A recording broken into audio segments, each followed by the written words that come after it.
Hi YouTube, it's your girl Ash, and today I'm back with another video. Today's video is a library haul.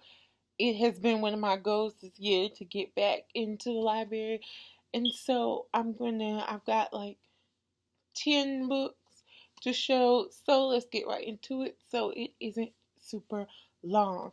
First book is The Nest by Cynthia D'Apric Sweeney. This is about the Plum family and their reliance on an inheritance that they call the nest, and then one day something possibly endangers it. And this is about how money controls relationships and the ties that bind family together. And I am super excited to get my hands on it because all last year I could not watch one like book haul where the nest wasn't in it. So yeah. Next up is another much talked about book, and that is Extremely Loud and Incredibly Close by Jonathan Safran Foer, who is the author of Everything is Illuminated. This follows 9-year-old Oscar Shells, excuse me if that's wrong, who has this magic key that his dad left behind, who died in the September the 11th terrorist attacks, and he goes all throughout the 5 boroughs of New York trying to find out what door this key opens. And I heard that this is a heartbreaking read, and so I'm ready to read it. Next up is a book that I got because I've been dying to read something by this author, and I did originally want one of her books, but this was at the library, and so I decided to go with it, and that's The Darkest Part of the Forest by Holly Black. This follows Hazel and her brother, and they live in a city where humans and vampires live together, and there is this boy in a coffin, and they make up stories about him, and they think that he will never wake up until one day he does. I had wanted to read The Coldest Girl in Cold Town, but this was here, and so I'm excited to get into it. You're probably going to hear me say I'm excited a lot because I wouldn't have gotten these books otherwise. Next book is a, if I'm not mistaken, fills a slot on my diversity bingo board, and that is Something in Between by Melissa De La Cruz. This is a story about Jasmine, who is in her last year of high school. She's sending out applications, and she gets accepted into a college, and she gets a scholarship. And when all of this happens, her parents tell her that their visas like over, they just ran out and they did not renew in time, and so they're here in the States illegally, and she's not going to be able to go to school or accept a scholarship, and it turns her whole life upside down. It was big last year.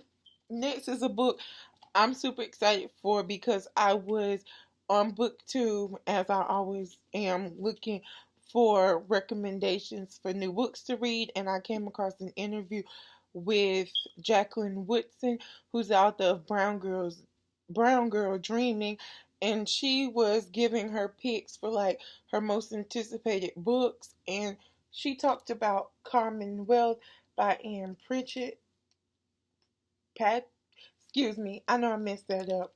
But this is a story about like two families whose life are changed forever when I think the mom from one and the dad from another have an affair, and it's basically about the aftermath of that.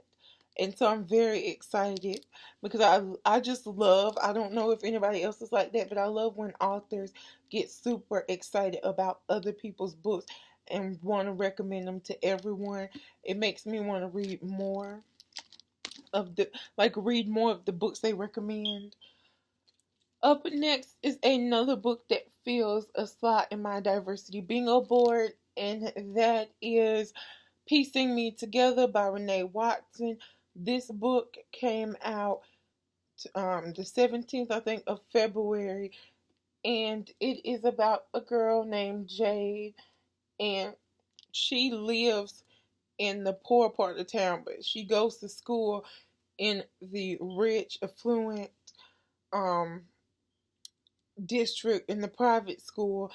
And this is about trying to have the American dream. I'm probably doing a bad synopsis of it, but I will have a review up tomorrow. So stay tuned for my thoughts about that because I've already read this book. Next is another slot in my diversity bingo board, and that is Written in the Stars by Asha Saeed. Excuse me if I pronounce that wrong. This is the story of Nala, who is sent to, I think, Pakistan, and she thinks she's there for a vacation, but she's there because her parents have arranged her to be married to this person. And I think she doesn't know or either know or like him, one of those. And she's trying to escape this because she wants to be able to fall in love and follow her heart and have her own dreams. And I'm excited to read this because I am really getting into the diversity bingo board right now. Like, while I realized that I had been reading diversely, I hadn't been reading as wide um, in the realms of diversity. I had mostly stuck to just LGBTQIA content. So I'm ready to dip my toe out into some other content. So I'm excited. If that makes sense, forgive me. This is one also for my diversity bingo board, and that is Nimona by Noelle Stevenson. I came across this book because a booktuber that I'm obsessed with, Reagan at Peru's Project. She talks a lot about, yes, I think it was Reagan at Peru's Project. She talks about this and I think Lumberjanes. I think it's Reagan. I watched Reagan and Problems of a Book Nerd and Books and Lala. It had to be one of those. So I picked this up. And next is a book that I got myself because I happened upon it while watching author interviews, and that is Small Great Things by Jodi Picoult. This follows, let me get her name.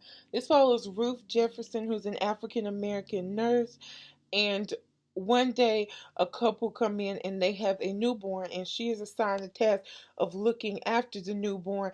And then the next day she's moved to another case, and she wonders why, and she asks, and it's because the parents of the child are white supremacists and they don't want a black person working on their kid.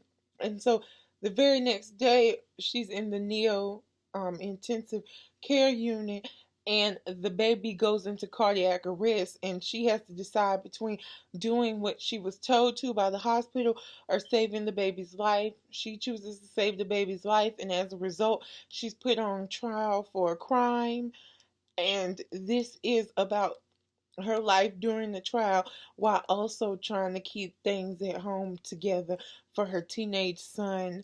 And once I found out about that, I was hooked. I was like, I want to read this. Jodi Picoult also did one of my favorite books, if you've been on my channel for a little bit, and that is My Sister's Keeper. And so I had to give it a shot. And the next book, I'm disappointed because I thought it was a standalone, and I found out that it's actually the last in the trilogy. So now I can't read it, but I will try to get the rest of the books next week, and that is Mississippi Blood by Greg Iles. And obviously, I won't tell what this is about because it is the last in the trilogy. But I read the synopsis in the store, was immediately hooked, was gonna buy it, but it was expensive because I don't buy hardbacks. And the next day I went to the library and it was there, so I picked it up. So I am kind of sad that I don't get to read this right now. But what can you do? Let me see if I can do the YouTube thing of picking. I probably can't. I'm gonna pick some up. Okay. So that is my library book haul. If you like this video, please give it a thumbs up. Please follow me on all of my social media links, which will be in the description down below. If you feel inclined to do so, please subscribe and please share this video. It would be graciously appreciated. And until we meet again.